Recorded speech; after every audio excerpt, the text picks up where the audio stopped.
صحتك بالدنيا. هذا البرنامج برعاية مركز الدكتور بندوار عدنان محمد، الأخصائي في جراحة الوجه والفم والفكين. المركز مختص بالتجميل وزراعة الأسنان.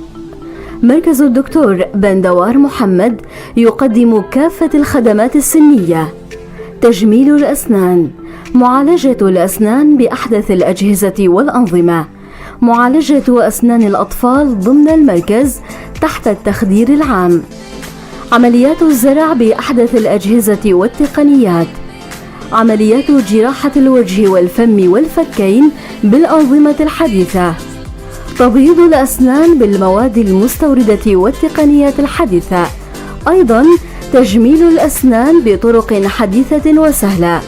ولا ننسى ابتسامة هوليود الشهيرة. مركز الدكتور بندوار عدنان محمد، قامشلو بجانب مشفى الرحمة.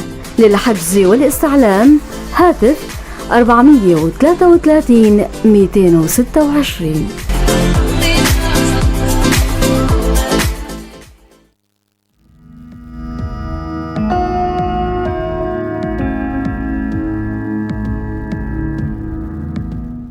مساء الخير لكل اللي عم يسمعونا، أهلا وسهلا فيكم بحلقة جديدة من برنامج صحتك بالدنيا. معكم أنا من وراء الميكروفون عماد خلف، وضيفي بالاستوديو الدكتور آلان محمد باقي خلف، اختصاصي ماجستير في طب الأورام والمعالجة الكيميائية، طبيب مختص بالأورام، متطوع في الجمعية السورية لسرطان الأطفال، مدير طبي لمركز الجزيرة للأورام وأمراض الدم. اسمحوا لي رحب بضيفنا لحتى نبدأ لقائنا. دكتور آلان، مساء الخير. مساء النور، يا أهلا وسهلا، شكرا كثير على الاستضافة. مستمعينا للي حابب ينضم لنا ويأغني لقائنا وتبعتوا أسئلة للدكتور، فيكم تشيلوا السماعة عبر الاتصال بالرقم الأرضي 429 101، أيضا عبر الواتساب 093 82 80 81 4، برسالة عبر البث المباشر على صفحتي الإذاعة راديو بوير وبوير عربي. أكيد رح نجاوب على أسئلتكم ورح نكون مسرورين بإغنائكم للحلقة. طبعا بشكر زملائي شيرين وجودي بالكنترول والبث المباشر، ونبدأ لقائنا اللي هو اليوم اخترنا موضوع جدا مهم، اللي هو حقيقة هو موضوعنا شوي يعني رح يكون يعني نوعا ما شوي مأساوي، ولكن هو حالة من الحالات المنتشرة، انتشار سرطان الرئة بمنطقتنا. يا ترى شو هو كعضو الرئة لنتعرف عليه تشريحيا، شو وظيفتها؟ العديد من المحاور رح نناقشها مع الدكتور آلان. بالبداية رح نترك المايك للدكتور آلان لحتى يعرف لنا الرئة تشريحيا ووظيفتها. أول شيء شكرا على الاستضافة. حنحكي عن عضو جدا مهم، هو من الأعضاء النبيلة اللي هو الرئة. الرئة هو عضو من الجهاز التنفسي عند الفقاريات، من أهم الأعضاء بجسم الإنسان، يعتبر الوسيلة الأساسية للتبادل الغازي بجسم الإنسان. نعم. وتشريحيا الرئة تقع في حيز الصدر، خلينا نقول فوق الحجاب الحاجز، محدودة بعضلات الصدر وبالأضلاع. طبعا الرئة هي تتألف عنها رئتين، كل إنسان عنده رئتين، رئة يمنى رئة يسرى. يختلف عدد الفصوص بالرئتين، عندنا فصين بالرئة اليسرى وثلاث فصوص بالرئة اليمنى. أي معناتها الرئة مانا كتلة واحدة، وإنما هي عدة فصوص، كل رئة فيها فصين أو ثلاث فصوص. فصراحة الرئة هو نسيج بالأساس يحوي القصبات والقصيبات والأسناخ الرئوية، اللي هي البنى التشريحية الموجودة ضمن نسيج الرئة، بالإضافة للنسيج الضام اللي بيضم هاي الأسناخ الموجودة. ووظيفتها الأساسية هي التبادل الغازي، وحتى أطراح ال CO2، أخذ الأكسجين من الجو وإعطائه للدوران، بحيث أنه الجسم يقدر يستفيد من الأكسجين، والجسم يقدر يطرح فضلاته ويطرح غاز ثاني أكسيد الكربون عن طريق الرئة كمان. فالأساس هو التبادل الغازي اللي بيصير بالجسم. ومن أهم الوظائف أيضا بالرئة الحفاظ على التوازن الاستقلابي. خلينا نقول دائما حالة الجسم مفروض يكون في عنا حالة من التوازن، توازن الحامضي القلوي بنسميه نحن. هذا يعتبر توازن استقلابي. الرئة بتحاول تحقق توازن استقلابي. يعني في حال على سبيل المثال يكون في عنا فرضا حالة حماض بنسميه أو حالة قلاء نتيجة لمرض معين، بصير في عنا حالة استقلابية معينة بالجسم. الرئة بتحاول عن طريق زيادة التنفس أو نقص عدد مرات التنفس تقدر تأمن لك هاي التوازن، بحيث تقدر ترجع لك الجسم لحالته الطبيعية، وتقدر ترجع لك الحالة الاستقلابية للجسم للحالة الطبيعية. فهدول من أهم وظائف الرئة. وموقعها التشريحي كمان مثل ما حكينا بنحد بعضلات جدار الصدر وبالأضلاع من أسفل الحجاب الحاجز اللي هو عضلة بتفصل جوف الصدر عن جوف البطن. والرئة ما فينا نقول فيها عضلات تقدر تتمدد وتتوسع، وإنما عضلة الحجاب الحاجز بالانخفاض والارتفاع بتقدر تعمل لك شيء بنسميه ضغط سلبي. فوقت تنزل العضلة بينسحب الهواء بشكل تلقائي، وهكذا بتصير عنا عملية الشهيق والزفير، العمليتين الأساسيتين بالتنفس. تماما. حلو كتير المعلومة هاي دكتور. الدكتور هلا حابين نفوت بصميم موضوعنا لليوم اللي هو انتشار سرطان الرئة. طبعا يا ريت هيك لو يكون عندكم مثلا احصائيات عالمية يعني تبثوا لنا اياها وتعلنوها، او انتشار يعني هالمرض هذا بالمنطقة على ارض الواقع. تمام. هلا سرطان الرئة يعتبر بيتنافس هو وسرطان الثدي على مين بياخد الصدارة، أكبر يعني الصدارة بالانتشار. حاليا سرطان الرئة هو الثاني أشيع سرطان من بين السرطانات. طبعا من بين السرطانات غير الجلدية. السرطانات الجلدية هي الأشيع بشكل عام، بعدين بيجي سرطان الثدي بنقول هو السرطان الأشيع، بعدين بيجي بعده مباشرة سرطان الرئة. وما في هالفرق الواضح، يعني دائما بيتنافسوا. أحيانا بيطلع سرطان الرئة هو اللي بياخد معدل الانتشار الأكبر، وأحيانا بياخد سرطان الثدي. حاليا سرطان الثدي هو اللي بياخد معدل الانتشار الأوسع عالميا، بعد بيجي مباشرة سرطان الرئة. هلأ نسبة انتشار سرطان الرئة عالميا حاليا من بين السرطانات فينا نقول هو تقريبا 12% من السرطانات كمجمل سرطان الرئة. فهي نسبة عالية جدا من الإصابة. هلأ موضوع الوفيات بسرطان الرئة هو بيحتل المرتبة الأولى بالوفيات. يعني نسبة الوفيات اللي بتصير من سرطان الرئة لحاله بيتجاوز نسبة الوفيات اللي بتصير بالثدي، بسرطان الثدي وسرطان المبيض وسرطان الكولون سرطان البروستات مجتمعة سوية، يعني كلياتهم مع بعض. إذا أخذت الوفيات تبعهم ما بيطلعوا قد الوفيات اللي بتصير بسرطان الرئة. فهو المسبب الأول للوفاة من بين كل السرطانات، والثاني أشيع سرطان موجود من بين السرطانات. فهو خلينا نقول بالولايات المتحدة كان 2020 كان في إحصائية بحدود تقريبا 230 ألف حالة سنويا عم تصاب بسرطان الرئة. السنة كمان تقريبا رقم مشابه 223 ألف حالة مصابة بسرطان الرئة. فهو فينا نقول سنويا في 250,000 عم ينصاب بسرطان الرئة بالولايات المتحدة الأمريكية. وعالميا النسبة جدا عالية مثل ما حكينا، هي 12% من مجمل الأورام. تماما. أما بمنطقتنا في انتشار، للأسف ما عنا لسه إحصائيات دقيقة واضحة على الموضوع، ولكن فينا نقول إنه الشيء اللي بنشوفه بالعيادات بالجمعيات بالمراكز دائما عم نشوف إنه في ارتفاع بنسبة سرطان الرئة عنا بالمنطقة. ممكن هلأ نحكي شوي عن الأسباب تبعه، بس للأسف الارتفاع هذا واضح بالإصابة بسرطان الرئة، خاصة حتى عند الأشخاص غير مدخنين عم نشوف سرطان الرئة بأرقام كبيرة. سرطان الرئة أكيد ينتشر مو بس عند الأشخاص المدخنين كما هو شائع، لا بالعكس في نسبة تصاب من الأشخاص غير مدخنين. هلأ حنحكي شوي أكثر بالتفاصيل تبعه. إذا هو ما هو مرتبط بموضوع التدخين أو لا، ولكن هو أحد مسبب رئيسي طبعا. طيب عم نحكي عن العوامل المسببة دكتور، يعني خلينا نفوت بهالمحور هذا. يا ترى التدخين هو متهم؟ التدخين هو السبب الأول لسرطان الرئة، يعني مثل ما مزبوط بيكتبوا على علب الدخان التدخين هو السبب الأساسي لورم الرئة. هو فعلا بالإحصائيات طلع أنه هو المسبب الأساسي لسرطان الرئة، وهو المتهم الأول أكيد. وأثبت دراسات يعني في ترابط عجيب بين موضوع التدخين وبين اورام الرئه، ولكن هذا لا يعني انه كل سرطانات الرئه بسبب التدخين. دائما بنسمع حدا بيقول انه فلان مو مدخن ولكن اصيب بسرطان الرئه. تماما. هذا الموضوع موجود اكيد. نحن فينا نقول 80% من سرطانات الرئه هي بتصير عند اشخاص مدخنين او مدخنين سابقين، تماما. بينما في 20% اشخاص قد يكونوا غير مدخنين يصابوا بسرطان الرئه. أيوة. وهذا الموضوع بيختلف حسب الانواع، حسب انواع سرطان الرئه. هاي بنحكي شوي اكثر بالتفصيل عن انه في عندنا عده انواع لسرطان الرئه، ما نوع واحد، وكل نوع فعلا له شراسه شكل وله طريقه معالجه شكل وكل شيء.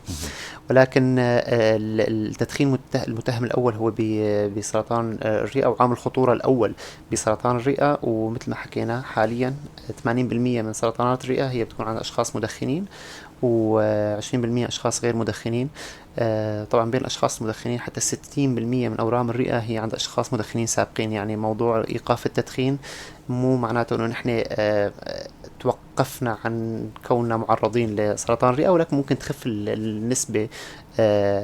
المدخنين السابقين احتمالية إصابتهم أقل من المدخنين الحاليين، فبيحصل على فرصة أفضل في حال إيقاف التدخين. لهيك دائما الشيء الأساسي اللي نحن ننصح فيه هو إيقاف التدخين رقم واحد.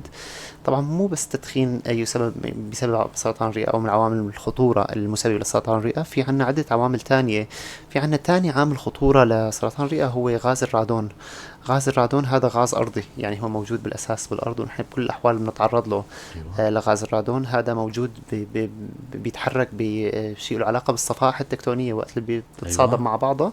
هذا الغاز بينتشر بشكل أكبر، وموجود بشكل أوضح بالمناطق المدنية أو اللي فيها أبنية أكثر.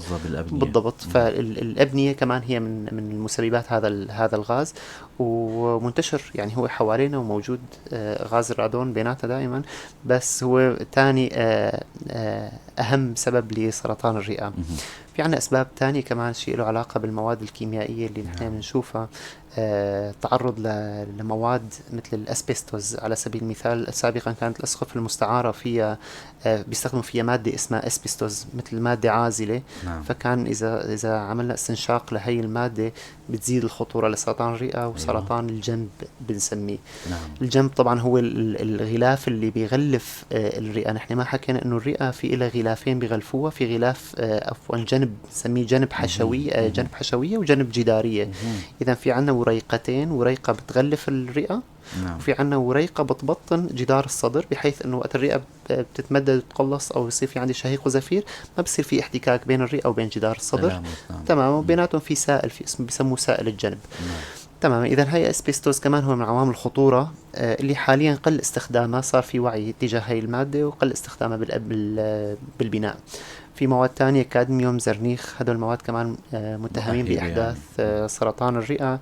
في عنا التلوث البيئي بشكل عام هو من أهم المسببات لسرطان الرئة. احتراق يعني. للأسف في عنا موضوع احتراق النفط والتلوث الحاصل من المشتقات النفطية المكررة بشكل غير صحي. هذا الموضوع كمان أكيد بيزيد أضعاف موضوع الإصابة بسرطان الرئة. فهذول من أهم الأسباب الإصابة. بالإضافة عنا أسباب تانية، أسباب العلاقة بالتشعيع. على سبيل المثال إذا مريض بالأساس عنده على سبيل المثال أورام مثل الليمفوما هوجكن، نون هوجكن، بيعمل معالجة شعاعية أحيانا، فكمان موضوع أكيد كمان بيأهب. يعني نحن عم نشفي مرض ولكن في عنا تأهيب أكثر لمرض تاني. فالتعرض للأشعة كمان هو من المسببات سرطان الرئة. طبعا موضوع التدخين حنرجع نركز على موضوع انه الدخان او السجائر او الأرجيلة هدول تحوي على عدد فظيع من المواد الضارة. فيك تقول في عندك أكثر من 7000 مادة كيميائية تدخل بالسيجارة اللي بيدخنها الشخص. ف7000 في عدد كبير كمان من المواد المسرطنة. هاي المواد كل ما تعرضت للرئة بشكل أكبر كل ما بتعمل شيء اسمه بنسميها هاي المواد كارسينوجين أو مولدات للورم، أنه بتحفز نعم. تمام ظهور الورم. فكل ما طبعا الجسم في عنده آلية إصلاح، يعني إذا تعرض لهي المواد فالجسم بيحاول يصلح حاله، بس على التكرار تعرض لهي المواد لاحقا حيصير في عنا طفرة أو حيصير في عندي تحفيز ما غير قابل للإصلاح، وهذا التحفيز حيتحول لاحقا لتكاثر خلوي وسرطان رئة في النهاية. تماما. دكتور، حاب أذكر المستمعين اللي عم يسمعونا اللي حابب ينضم لنا، أي حدا بخطر على باله أي سؤال فيكم تتصلوا معنا بالرقم الأرضي 429 101 أو عبر الاتصال أو عبر الرسالة بالبث المباشر بوير عربي وراديو بوير على صفحتي الإذاعة. أكيد رح نجاوب على أسئلتكم. موضوعنا لليوم هو سرطان الرئة. عافانا وعافاكم الله إن شاء الله من هالمرض الخبيث المنتشر حقيقة مثل ما تفضل الدكتور، ونسبته عالية عالميا وبمنطقتنا أيضا، لكن للأسف ما عندنا إحصائيات دقيقة. دكتور، لو نتطرق لموضوع قبل ما يعني الخطر على بالي، قبل ما انتقل للمحور الثاني، يا ترى عامل الوراثة أيضا هو من أحد العوامل المسببة؟ تمام. هلا عامل الوراثة يلعب دور خفيف جدا جدا جدا بسرطان الرئة. تمام. هلا بالاورام بشكل عام عامل الوراثة يدخل في بيلعب دور مهم فيها. اورام الرئة بشكل عام ما في كتير تركيز على موضوع العامل الوراثي فيه، نعم. وانما اكيد له دور ضعيف بموضوع الاصابة بسرطان الرئة. العوامل البيئية هي العوامل الاكثر اللي بنعتبرها متهمة اكثر بسرطان الرئة، بس اكيد في العامل الوراثي دور كمان باورام الرئة. تمام. لو ننتقل لموضوع العوامل الخطورة دكتور، ممكن لوين تؤدي سرطان الرئة، سواء كان بمراحل متقدمة، مراحل أولية إذا صح التعبير، يعني لو تشرح لنا هالموضوع هذا بشكل مفصل يعني. تمام. هلا الرئة يعتبر من الأورام الخطيرة اللي انذارها بيكون سيء، أو نسبة البقية أو نسبة البقاء على قيد الحياة فيها هو الأقل من بين أغلب الأورام، أغلب السرطانات. يعني على سبيل المثال نحن عندنا نسبة البقية لمدة 5 سنين. المريض صار في عنده تشخص عنده سرطان رئة. كل مرضى سرطان الرئة إذا جمعناهم وراقبناهم لمدة 5 سنين، ففي 17% فقط منهم حيكملوا 5 سنين. للأسف في عندي نص المرضى اللي بيتشخص عندهم سرطان رئة ما بيكملوا السنة من التشخيص للأسف. فهذا رقم بيخوف، لهيك يعتبر سرطان الرئة من السرطانات الفاتكة، واللي نسبة البقاء فيها قليلة جدا وانذارها سيء تعتبر. طبعا بيختلف الموضوع حسب المرحلة اللي بيتشخص فيها الورم. بيختلف الموضوع حسب المعالجة اللي تقدم. في كتير عوامل لها علاقة بموضوع البقية. عوامل لها علاقة رقم 1 بموضوع نوع الورم أو النمط النسيجي تبع هذا الورم، لأن ورم الرئة ليس مرض واحد، هو طيف واسع من الأمراض. في عنا حاليا تصنيف له اللي هو إنه عندي ورم رئة صغير الخلايا، بنسميه الخلايا تحت المجهر خلايا صغيرة، فبيسموه خلايا الشوفان، أو ورم رئة صغير الخلايا. هو الشكل الأشيع والأصعب، عفوا الشكل الأصعب وليس الأشيع من سرطانات الرئة، والأخبث من سرطانات الرئة، ويعتبر أسرع السرطانات نمواً. سرطان الرئة صغير الخلايا، وهو يشكل 15% من سرطانات الرئة ككل. هلا 85% الباقية من سرطانات الرئة بنسميها نون سمول أو سرطان رئة غير صغير الخلايا. هذا كمان في له تحت أصناف له. على سبيل المثال عنا الورم الغدي الأدينوكارسينوما، هو اللي نحن بنشوفه ب40% من حالات سرطانات الرئة الغير صغيرة الخلايا، وهذا نمط بنشوفه أحيانا عند غير المدخنين. صغير الخلايا اللي حكينا عنه، السرطان الخبيث السريع جدا، هذا بينتشر عند الأشخاص المدخنين بشراهة على سبيل المثال. أما الأدينوكارسينوما ممكن نشوفه أكيد عند المدخنين، وممكن نشوفه عند أشخاص غير مدخنين، الورم الغدي. النمط الثاني في النمط شائك الخلايا، في اللارج سيل أو نمط الخلايا الكبيرة. ففي عنا عدة أنماط. النمط بيختلف، موضوع انذار كل نمط يختلف عن النمط الآخر. على سبيل المثال البقاء على قيد الحياة بسرطان صغير الخلايا هو نادر جدا لمدة 5 سنوات، بينما بالسرطانات الثانية غير صغير الخلايا ممكن تكون النسبة أعلى عندهم، نسبة البقية أو التحسن أو الاستجابة على المعالجة حتى. فأكيد له علاقة بالنوع، وله علاقة أكيد بموضوع المعالجة. الأورام القابلة للاستئصال هي فرصة أكبر، المريض فرصة أكبر بالنجاة فيها. وللأسف سرطانات الرئة عندنا مشكلتين فيها، انه المريض يشخص غالبا بالمراحل المتقدمه وليس المراحل المبكره. طبعا هون وبكل انحاء العالم الرئه تشخص بالمراحل المتاخره، باعتبار ما في عندنا المسح الدوري لا يتم بسرطانات الرئه بشكل روتيني، وانما يتم لاشخاص معين، هلا حنحكي بالتفصيل اكثر عنه، ولكن يشخص غالبا بمراحل متاخره. يعني أنا عندي فقط بحدود 15% من الحالات تشخص مراحل مبكرة. هي المراحل اللي ممكن أنت المريض يشفى فيها، ولكن للأسف عندك 85% من الحالات أنت المريض يشخص مرحلة متأخرة، ما عاد في عندك إمكانية معالجة جراحية أو تستأصل المرض. ونحن في عنا قاعدة كتير مهمة بالأورام، إنه في حال الورم كان قابل للاستئصال فهو ممكن يكون قابل للشفاء. فأكيد موضوع الاستئصال الجراحي بيتم فقط بالمراحل المبكرة، يعني المرحلة الأولى والثانية. على سبيل المثال نحن في حالات فينا نعمل استئصال جراحي، هو يعني محض الصدفة بيلتقى يعني أغلب الأحيان غالبا بيكون بمحض الصدفة. ممكن تكشف الأورام بالمراحل المبكرة، يعني على سبيل المثال المريض ما في عنده أي أعراض أو أي علامات واضحة، بيعمل صورة لشيء تاني، فجأة الطبيب تبعه ممكن يكتشف وجود عقدة، فبعد دراسة ممكن تشخص لاحقا أن تكون سرطان رئة. بفترة الكوفيد وقت اللي صار في انتشار للكوفيد، الناس صارت تعمل صور للصدر، صور طبقي محوري على سبيل المثال، مشان الكوفيد، مشان الإصابة الفيروسية، بدهم يشوفوا كيف الوضع. فكان الصدفة يكتشف أورام رئة بالمراحل المبكرة. وكان أحيانا نحن بنقول إنه كان الكوفيد مثل نعمة لهدول الأشخاص بالذات، إنه كشف عنده الورم بمرحلة مبكرة وكان قابل للاستئصال والشفاء. بس بأغلب الأحيان مثل ما حكينا الورم يكتشف بالمراحل المتأخرة اللي بيكون علاج فيها صعب، واللي بيكون فيها نسبة البقاء على قيد الحياة أقل بكتير من غيرهم. دكتور، أحد المشاهدين يعني كاتب يعني تعليق، يعني هيك حابين بعد إذنكم إذا نقرأ. هو أضاف شيء للمعلومة. طبعا مشكورين دائما نحن مستمعينا، أنتم بتأغنوا لقاءاتنا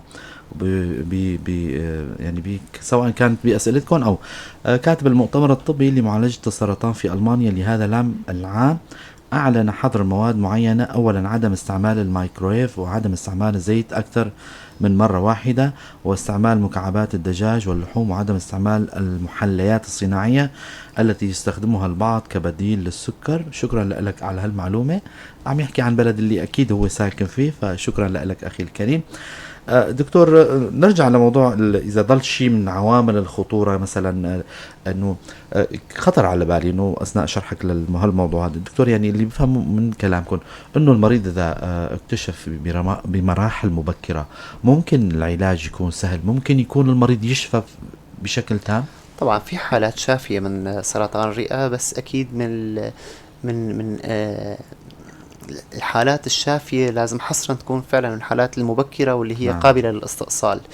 لا، في عنا بالمراحل الأولى على سبيل المثال، المرحلة الأولى بسرطان الرئة في حالات بيكون حجم الورم على سبيل المثال أصغر من 3 سنتي، بيكون في استئصال لفص رئوي. أحيانا نلجأ لاستئصال رئة كاملة، بالإضافة أحيانا تضاف معالجات كيميائية أو معالجات شعاعية لاحقة للاستئصال، بحيث أنه هي الخلايا المجهرية الموجودة المنتقلة لللمف أو منتقلة للدم، هي الخلايا كمان نتخلص من الخلايا المجهرية البقيانة.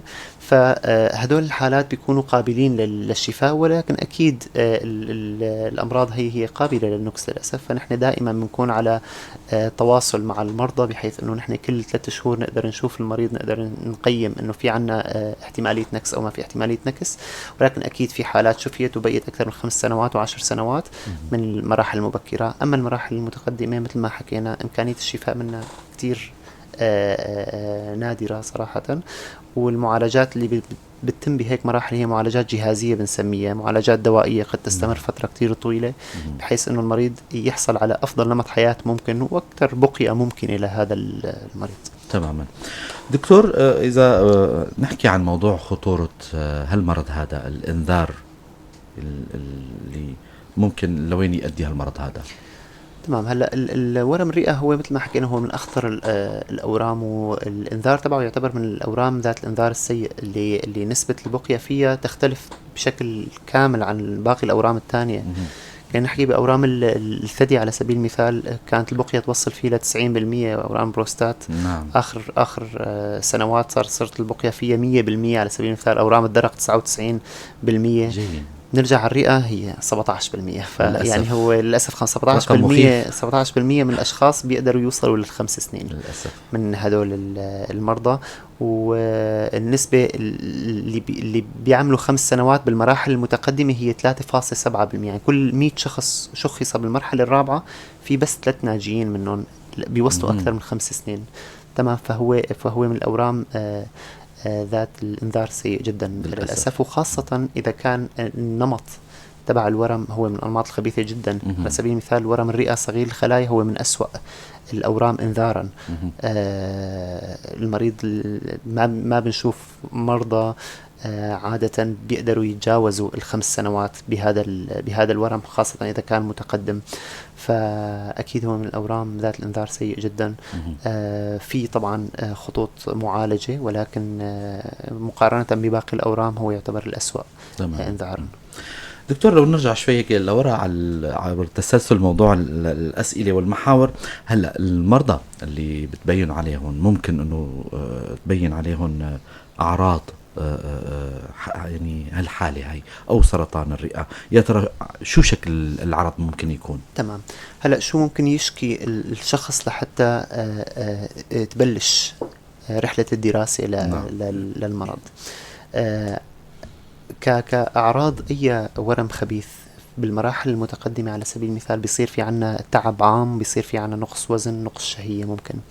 في أعراض خاصة بأورام الرئة اللي هي على سبيل المثال السعال المزمن، تكرر الالتهابات اللي بتصير، حالات انتانات متكررة على سبيل المثال دائما عم يتعرض المريض لالتهابات رئوية. السعال نفث مدمى بنسميه انه سعال مع دم، هذا من العلامات اللي دائما بتوجهنا للدراسة. موضوع الألم، إذا كان صار في عندي ألم بجدار الصدر أحيانا بالكتف لفترات طويلة ما نعرف السبب لهذا الألم، أحيانا باستقصاء بسيط ممكن نشوف شيء. فهي الزلة التنفسية أو ضيق النفس اللي ممكن يصير، صعوبة التنفس اللي ممكن تصير، المترقية خاصة يعني اللي بتزيد مع الوقت، هدول من أعراض وعلامات أورام الرئة اللي مفروض إذا شفنا شيء من هدول الأعراض، سعال تغير نمط السعال في أشخاص في عندهم سعال له علاقة بموضوع التدخين أو تدخين النرجيلة أو كذا، فهدول إذا تغير نمط السعال تبعهم، صار في تغير بلون القشع على سبيل المثال، صار في وزيز على سبيل المثال، أحيانا في أشخاص بيصير عندهم بحة صوت، فهدول ممكن علامات توجهنا لحتى نحن نعمل دراسة أكثر، نقدر نعمل صورة على سبيل المثال نبحث عن سبب لهذا العرض. فهدول من أهم الأعراض اللي ممكن نشوفهم بسرطان الرئة. طبعا موضوع لاحقا سيحتاج إلى دراسة مكثفة، ممكن نصل إلى تشخيص لاحق أنه في عندي سرطان رئة، وبعدين تنحط خطط المعالجة. تماما. يعني دكتور، اللي بفهمه من كلامك أنه نحن عم هلأ الكلام طبعا موجه للمستمعين، أي حدا شاف في تغير مثلا نقص وزن مفاجئ، النقاط اللي ذكرتون كلهم هلا عم تخاطب فيهم المستمعين سواء كانوا مدخنين او غير مدخنين، النقاط اللي ذكرتون اي حدا شاف على حاله او يعني بمثابة الطبيب يعني بيكشف على حاله انه هلا صار الالم كلمة ترقي لنشرحها للمستمعين انه تزايد الحالة، تفاقم الحالة بشكل اكثر. طبعا نحن هدفنا هو المستمع انه يستفيد، وبرنامجنا هو توعوي مثل ما ذكرنا دكتور، ونوجه تحية لجميع اللي عم يبعثوا لنا سلامات، طبعا الجميع اللي عم يكتبوا لنا رسائل مسي عليكم اكثر. ايضا نحن مبسوطين جدا بمشاركتكم للبرنامج. دكتور، موضوع التشخيص، وصلنا لموضوع التشخيص، محور التشخيص. هلا في كتير اختصاصات ربما المريض يعني يتشخص بالفحص السريري بالقصة المرضية، ولكن انتم باختصاصكم شوي فيها حساسية، فيها دقة، فيها يعني بدك تصل للتشخيص النهائي، بدها عدة إجراءات تشخيصية. شو هي هالإجراءات اللي عم تتبعوها؟ تمام. هلا بشكل عام أمراض الرئة كثيرة لا تعد ولا تحصى. نعم. فلحتى نحن نحصل على تشخيص وجود سرطان أو خباثة، نحن أكيد بحاجة لدراسة واسعة. نعم. لكل مريض في عنده هاي الأعراض اللي مثل ما ذكرناها، المريض مفروض يراجع طبيبه عند ظهور أحد هاي الأعراض. مفروض نعمل دراسة معمقة أكثر. أكيد الفحص السريري والقصة السريرية هي من أساسيات الطب. نعم. يعني لا يوجد مريض يشخص بدون قصة سريرية حقيقية أو قصة سريرية دقيقة. نعم. ولا يوجد مريض يشخص بدون فحص سريري. نعم. يعني كل هاي الإجراءات اللي بدنا نحكيها هلأ هي إجراءات مساعدة. بس الشك السريري للطبيب، القصة السريرية المفصلة اللي بياخدها الطبيب، فحص كل الأعراض وكل العلامات اللي لها علاقة بالمريض، هذا هي الأساس، نقطة الأساس. الباقي كلياته كل شيء هلأ بدنا نحكيه هو إجراءات مساعدة لحتى أنت توجهت لتشخيص معين حتقدر تغربل التشاخيص اللي بعقلك لحتى توصل لنتيجة. هلا عادة نحن بوجود هي الأعراض بالقصة السريرية بالفحص السريري ممكن في علامات تانية نلاحظها عند المريض، العلاقة بإصغاء الصدر على سبيل المثال، بقرع الصدر، بجس الصدر، بالحالة العامة تبع المريض، بالفحص كامل الأجهزة الموجودة عند المريض ممكن نلاحظ شيء بيوجهنا نحو شك بسرطان رئة. وقتها نحن في عدة استقصاءات ممكن نحتاجها. أكيد نحتاج لاستقصاءات شعاعية نقدر نشوف بعيننا شو في جوا الصدر. هذا الاستقصاء ما حيتم إلا بوجود وسائل حديثة ومتطورة. من أهم الوسائل صورة الصدر البسيطة ممكن تكشف لنا وجود كتلة معينة.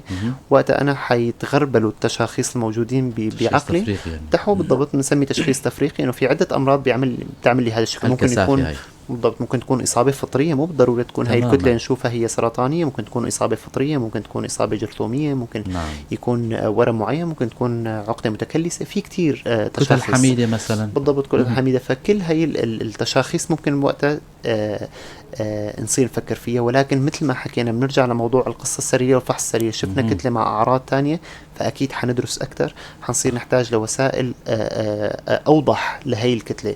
هي الكتلة هل هي كتلة منتظمة، هل فيها تكلسات، هل فيها مشكلة. صورة الصدر لحالها ما حتكون كافية بهاي الوقت للدراسة، فممكن نطلب استقصاءات تانية شعاعية. على سبيل المثال أحيانا بيضطر الأمر نطلب لصورة الطبق المحوري أكثر شيء يستخدم. الطبق المحوري عادة يستخدم لكشف ماهية هاي الآفة اللي شفناها. فممكن يعطينا منظر لهي الكتلة، نقدر نشوف كيف شكلها، كيف توزعها، حوافها كيف، لشو بتوجهنا أكثر. حتى هاي ما فيك تحط تشخيص على أساسها. لتحط التشخيص الدقيق لازم أكيد نحتاج لعينة لخزعة نسيجية خلينا نسميها. أحيانا إذا كان في عندي أورام الرئة أحيانا بتعمل شيء اسمه انصباب جنب أو تشكل سائل جنب. تمام، سائل الجنب اللي هو موجود بهالمحفظة. السائل الجنب هو في له كتير أسباب، يعني في عندك أسباب ورمية وأسباب غير ورمية. ولكن الأورام ممكن تعمل لي انصباب جنب المراحل المتقدمة. في أسباب غير ورمية، قصور القلب وقصور الكلية وقصور الكبد، هدول الأسباب كمان ممكن يسببون هذا السائل بالجنب. في كتير أسباب لنا، ولكن الأورام ممكن تعمل لي هذا السائل. فأحيانا بتكون أخذ عينة من السائل هذا، فحص نسيجي لهي العينة، ممكن نشوف خلايا شاذة، فوقتها نحن بنقول إنه صار في عنده تشخيص إنه المريض في عنده خباثة. في أساليب تانية لحتى نقدر نوصل للتشخيص، أهمها موضوع تنظير القصبات. تنظير القصبات هو جهاز مثل في بنهايته أنبوب، بنهايته إضاءة وكاميرا، وبتفوت بالفم أو بالأنف عبر الرغامة لتوصل للقصبات، بعدين بتتفرع لحتى نحن نقدر نشوف إذا في آفة ضاغطة على سبيل المثال، نقدر ناخذ منها عينة نسيجية بالFNA أو بنسميها الإبرة الرفيعة. بيقدروا ياخذوا عينة ويبعتوها لمخبر الباثولوجي أو التشريح المرضي، بحيث يقدروا يدرسوا هاي العينة تحت المجهر ويشوفوا إذا فيها خباثة أو لا. في أساليب تانية العلاقة بأخذ خزعة موجهة على سبيل المثال بالطبق المحوري. المريض بيكون متسطح بجهاز الطبق المحوري، وبتنشاف هاي الآفة، وبيقدروا يفوتوا الخازع لحتى ياخدوا عينة نسيجية ويحملوا لها دراسة. هون بينحط التشخيص وبينحط النمط. وطبعا أساسي جدا ينحط النمط بأورام الرئة. ليست كل أورام الرئة تعالج نفس المعالجة، كل نمط له معالجة مختلفة. فلهيك ضروري يتحدد النمط النسيجي لسرطان. دكتور عفوا عن المقاطعة، أنا وقفت على هالنقطة هاي. الأخ محمد عم يحكينا من السويد، طبعا بعت رسالة على البث المباشر، عم يحكي إنه طبعا عفوا المقاطعة، ولكن مشان نجاوب على سؤال بشكل دقيق. ما هو سبب اختلاف العلاج أو مراجعة المشافي أو زيارة عيادة جميع الأطباء في سوريا مثلا وفي أوروبا؟ يعني هو إنه جميع الأطباء فبيتبعوا كل واحد كل مريض على كل حالة خطة علاجية معينة. وأرجو أنه يكون أنه أرجو توضيح السؤال لكم، وشكرا. أهلا وسهلا فيك أخي. أكيد رح يجاوب الدكتور آلان على هالموضوع هذا. هو كان نقطة اللي تمام. وقفناها. هلا بشكر اول شيء استاذ محمد على هذا السؤال. الفكره انه خطط المعالجه تختلف حسب كتير قصص. الأنماط. يعني في عنا شيء بنسميه الكرايتيريا او المعايير لكل مرض. تمام. الخباثات بشكل عام ما فينا نقول انه في دواء واحد لكل السرطانات. هلا كل وحده لها نوع، كل طبعاً. وحده لها شكل، كل وحده لها مرحله، كل وحده بعمر معين، كل وحده في ادويه بتناسب، ادويه ما نعم. بتناسب. حتى كل ورم، على سبيل المثال ورم الرئه ككل لا يعتبر مرض واحد، كمان طائفه من ال الامراض. أيوة. كل نمط منه يعالج بشكل مستقل، كل مرحلة تعالج بشكل مستقل، كل مرحلة عمرية تعالج بشكل مستقل. في حال وجود طفرات معينة بنفس النمط عند شخصين تعالج بشكل مستقل. إذا هلأ حاليا الطب عم يتوجه نحو شيء اسمه الشخصانية أو الفردانية في الطب. الفردانية هي أنه أنت المعالجة هي للمريض وليس للمرض. يعني المريض شو النمط اللي عنده، قديش نعم. عمره، شو عنده عوامل خطورة سابقة، بأي مرحلة شخص عنده الورم، دراسة كاملة. هل هو قابل للاستئصال، غير قابل للاستئصال، هاي الأدوية اللي حنستخدمها هل هي كافية له، غير كافية له، نمط الأدوية الأفضل لهذا النمط هي مختلفة عن الأفضل للنمط الثاني، المعالجات اللي بتتم شو هي المعالجات الممكنة، شو المعالجات غير الممكنة. نعم. حتى موضوع المناطق يختلف. يعني أحيانا بنشوف إنه في أمراض تعالج بمناطق غير طريقة المعالجة بتتم بمناطق تانية حسب توفر بعض الأجهزة على سبيل المثال. يعني ما أنا متبع الموضوع المدارس، يعني إنه كل مدرسة عم أكيد. حتى المدارس بشكل عام بتاخد كل مدرسة في إلى طريقة معالجة شكل. هلا نعم. ما كتير بيبعدوا عن بعض. في تقارب كثير بين المدارس. الاعتماد دائما بيكون على الدراسات اللي بتتم. يعني كل ما كان عدد الدراسات أكبر كل ما هي المدارس صار في عندها وعي أكثر وشوف أكثر لعدد أكبر من الحالات، وبتقدر تطلع بنتيجة معينة.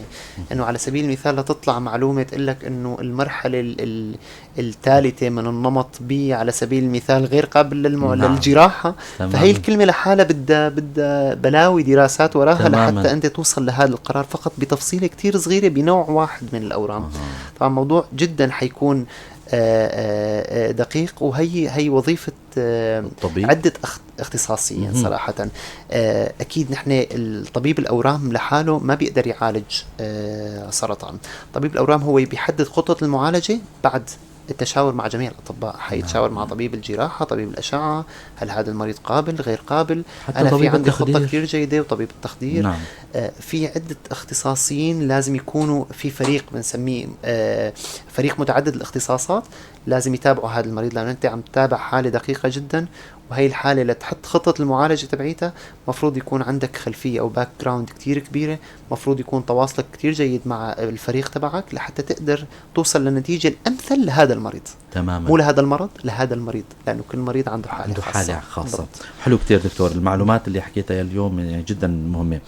دكتور بعد التشخيص أكيد بتوصلوا لموضوع العلاج، والعلاج شوي يعني لمحت إنه كيف بيتعالج، طرق العلاج إمت بيكون شعاعي، إمت بيكون جراحي، إمت يعني لو تحكي لنا عنها. تمام. هلا المعالجات الحاليا مقبولة بمعالجة سرطان الرئة تختلف مثل ما حكينا مرة تانية على أشياء له علاقة بالنمط والمرحلة والغزو. بعد ما تتحدد مرحلة الورم ويتحدد النمط تبعه، نقدر وقتها نحدد خطة معالجة مناسبة للمرضى، للفئات تبع المرضى. خطة المعالجة غالبا بتتضمن بسرطانات الرئة تتضمن المعالجة الجراحية. نعم. اللي بيساعدنا فيها جراح الصدرية، بحيث انه هذا الجراح يقدر يستأصل الورم بالمراحل المبكرة، هل هو قابل للاستئصال او غير قابل للاستئصال، تقنيا قابل او لا. في حال كان قابل للاستئصال وخاصة من المراحل المبكرة عادة بنلجأ لخيار الجراحة. بيكون نسبة البقية فيه أكبر، يعني البقية عند المرضى بيكون أكبر في حال كان في عندي جراحة جيدة ونظيفة. العلاج الكيميائي بيلعب دور كتير مهم بالمعالجة، معالجة أو أورام الرئة بتقريبا كافة المراحل تبعها. يعني العلاج الكيميائي أحيانا بنستخدمه نحن بالمراحل الأولى والثانية والثالثة وحتى المراحل الرابعة. المعالجة الكيميائية تدخل في معالجة أورام الرئة تقريبا بأغلب المراحل. فدائما بنشوف مريض الرئة غالبا بيكون عم يتلقى حتى علاج كيميائي. المعالجة الشعاعية تدخل بكل أشكالها تقريبا بمعالجة سرطان الرئة. المعالجات الشعاعية قد تكون معالجات شعاعية متممة يعني بعد الاستئصال بعد الجراحة، وقد تكون معالجات شعاعية تلطيفية إذا في عندي أعراض شديدة للمرض حتى بالمراحل المتقدمة ممكن نحن نستخدم معالجة شعاعية. في كتير تفاصيل ما حندخل بكل واحدة منهم. المعالجة المناعية حاليا والمعالجة الهدفية هن الأهم حاليا بمعالجة سرطان الرئة. حاليا صار فينا نعمل شيء اسمه دراسة الطفرات، يعني في عندي ورم رئة وخاصة بالمراحل المتقدمة نحن بنلجأ لهي الحالات. المريض غير قابل للاستئصال لازم نتدخل بشكل ما بحيث انه هذا الورم ما يضل عم يكبر، فنحن بناخد العينة النسيجية اللي أخذناها سابقا ممكن نعمل لها دراسة طفرات، ما هي الطفرات اللي أحدثت هذا الورم. ففي عدة طفرات بنعمل دراسة لإلهم. هي الطفرات قد يكون في شيء منها إيجابي فأنا بشوف هاي الطفرة وبحط العلاج الهدفي المناسب له. حاليا في عدة معالجات هدفية هي خاصة بس لطفرات معينة. نعم. طبعا نتائجها رائعة بالمقارنة مع المعالجات الثانية، المعالجات الشعاعية والكيميائية نتائجها جدا رائعة لأنه هي معالجة هدفية. أنت حددت الخلية شو الطفرة اللي أصابت هي الخلية وعم تعالجها بشكل هدفي. فهدول المعالجات هن تعتبر من المعالجات الأفضل بمعالجة أورام الرئة. حاليا عم تدخل المعالجات المناعية اللي كمان عم نشوف نتائج رائعة جدا للمعالجات المناعية بسرطان الرئة.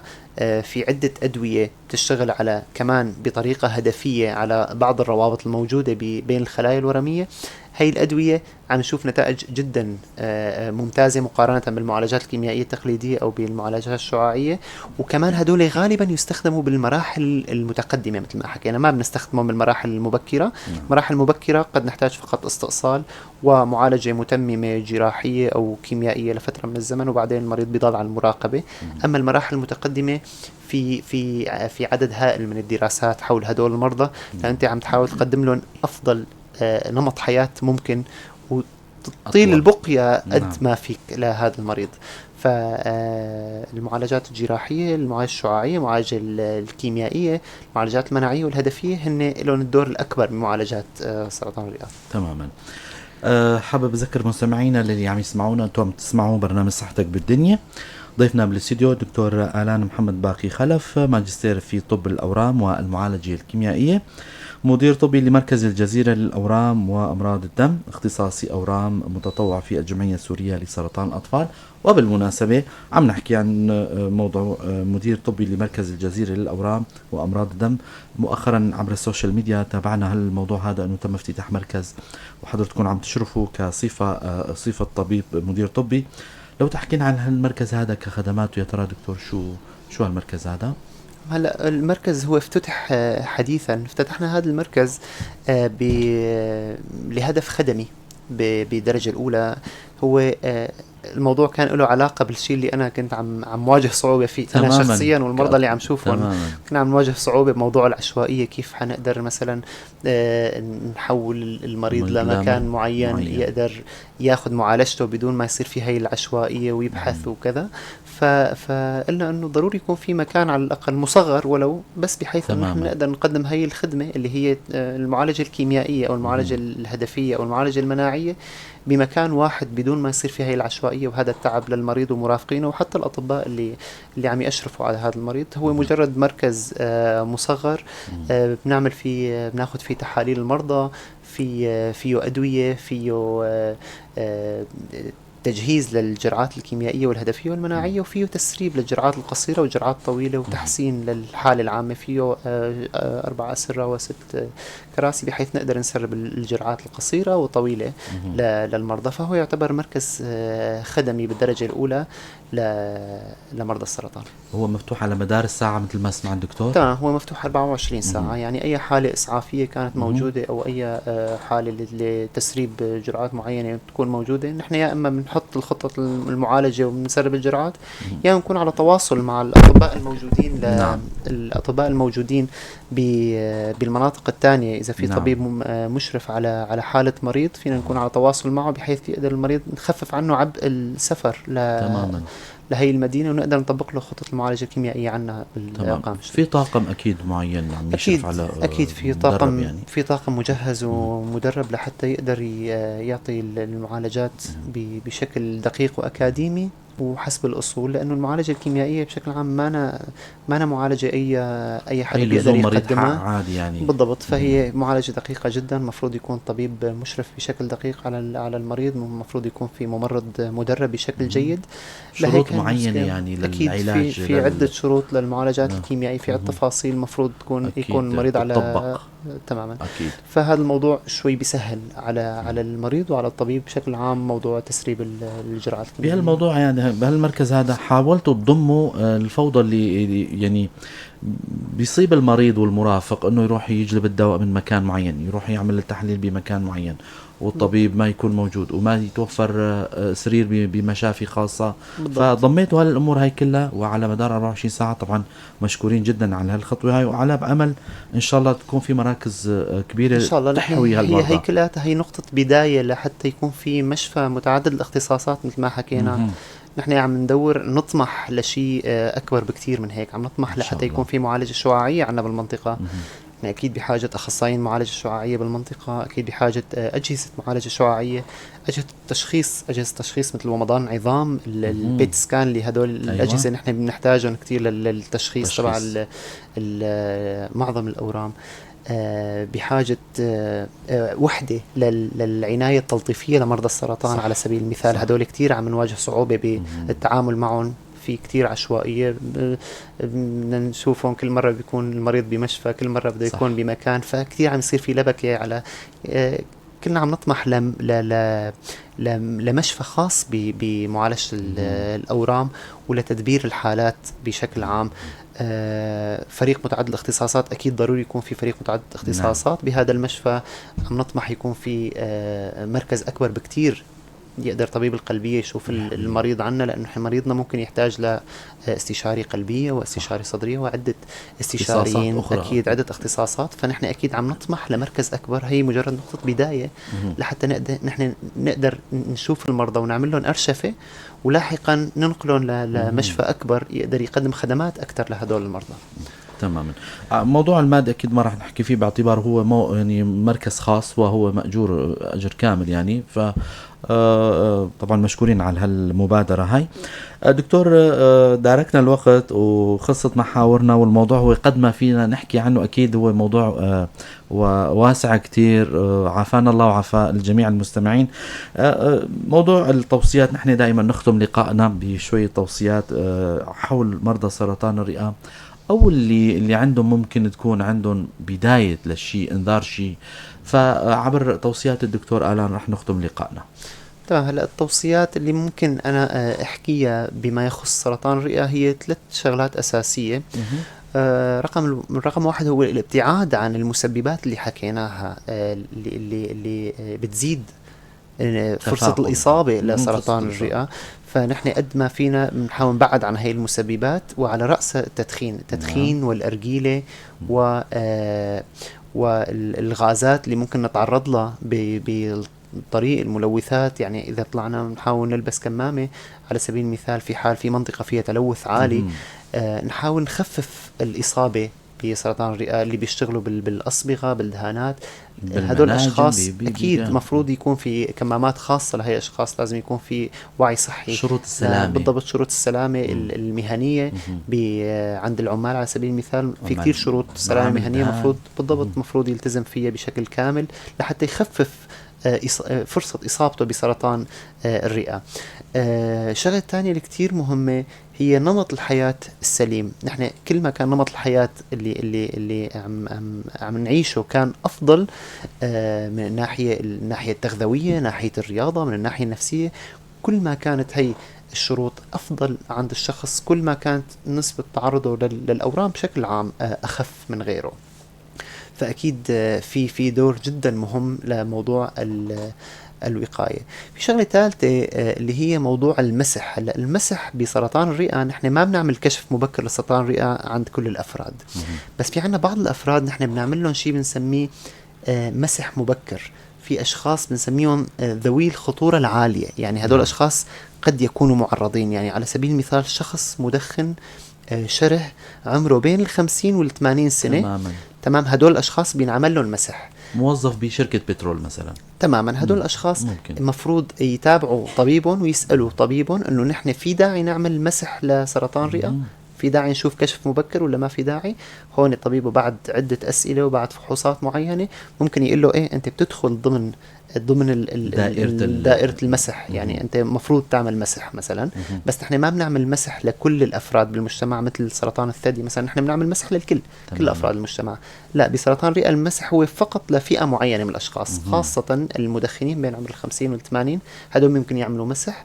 والمسح طبعا بيتم بأجهزة حديثة، هي الطبق المحوري اللودوز أو الخفيف الجرعة، بيعطوا شيء 2 ل 3 ملي جراي، اللي هي نسبة كتير خفيفة من الأشعة باعتبار الطبق المحوري هو مصدر أشعة، فبيعطوا جرعة خفيفة للطبق المحوري، لأشعة الطبق المحوري، بحيث يعملوا مسح لهدول الأشخاص.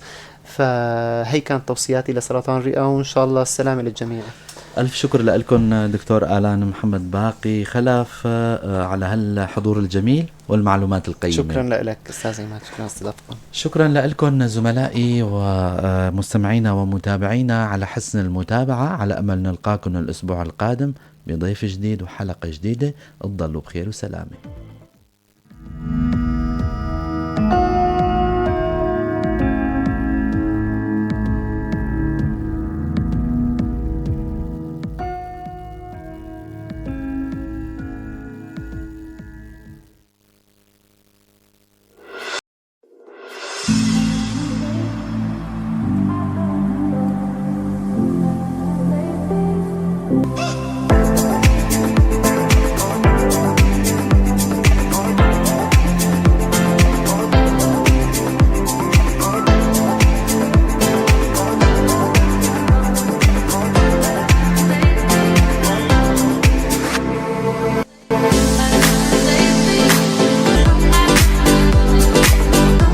صحتك بالدنيا. هذا البرنامج برعاية مركز الدكتور بندوار عدنان محمد، الأخصائي في جراحة الوجه والفم والفكين.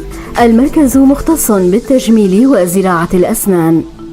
مركز الدكتور بندوار محمد يقدم كافة الخدمات السنية: تجميل الأسنان، معالجة الأسنان بأحدث الأجهزة والأنظمة، معالجة أسنان الأطفال ضمن المركز تحت التخدير العام، عمليات الزرع بأحدث الأجهزة والتقنيات، عمليات جراحة الوجه والفم والفكين بالأنظمة الحديثة، تبييض الأسنان بالمواد المستوردة والتقنيات الحديثة، أيضا تجميل الأسنان بطرق حديثة وسهلة. ولا ننسى ابتسامة هوليود الشهيرة. مركز الدكتور بندوار عدنان محمد، قامشلو، بجانب مشفى الرحمة. للحجز والاستعلام هاتف 433 200.